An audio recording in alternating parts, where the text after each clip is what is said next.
which foreigners, there are some foreigners and there are some Indians in foreign lands who have a slightly different view, more oblique view, more pessimistic view of our politics, for example, of what they now popularly suggest is a democratic backsliding that is happening. And you know, the attendant commentary that goes with it in various journals around the world. So there's that conversation also. Does that worry you that all this bad publicity might deter investment because there is continuous talk of a democratic deficit, which is so essential to keep all these processes, these procedures, these policies on track? If India is sort of being torn asunder by so many vociferous political interventions, debates, social turmoil, what happens? Well, look, at one level, I shrug my shoulders and say, in a globalized world, the debates and the politics of India will also play out beyond India's borders. And I treat a lot of this as actually politics in disguise. Politics disguised as reports, politics disguised as university pronouncements or NGO positions. But they're all very deeply political. Some of it, I think, is also I would say the unhappiness or the inability to accept that there is change happening in India which is not as you want it to happen. So if you look at this wonderful term which is almost an oxymoron, the electoral autocracy.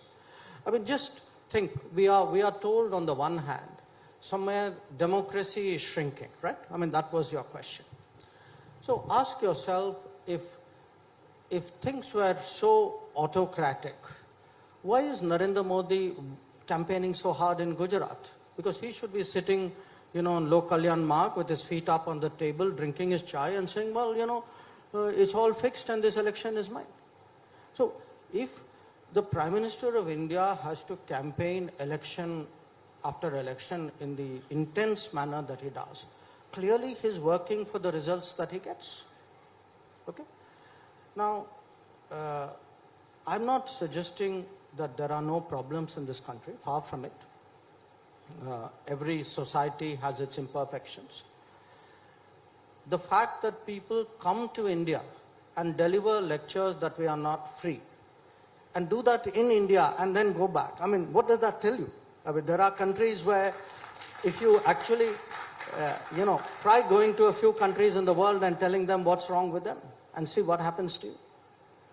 And, on top of it, if you look at these arguments, some of it, yes, are Indians who are abroad, because as I said, they are extrapolating our politics. But look at some of the other countries and the institutions which they have created, and I think I just heard the tail end of what Sanjeev Sanyal was saying before me. See, they create this narrative. The narrative goes like this. These are all the things that's wrong with you and you're answerable for it. Now, if you tell them, well, I think there are a few things wrong with you too. They say, yes, we know that. But that's not what we are debating. You are the guy in the dock. You are answerable. I'm the guy asking questions. It doesn't work the other way around. So, it is part today of a larger, I would say, a political, almost ideological debate which is going on in the world. It's played out in different parts of the world differently with different issues. But at the end of the day, I mean, it is, to use an old-fashioned term, it is very hegemonic. It is actually an elite, a set of people who are arbiters of what is right, what is wrong, what is good, what is bad.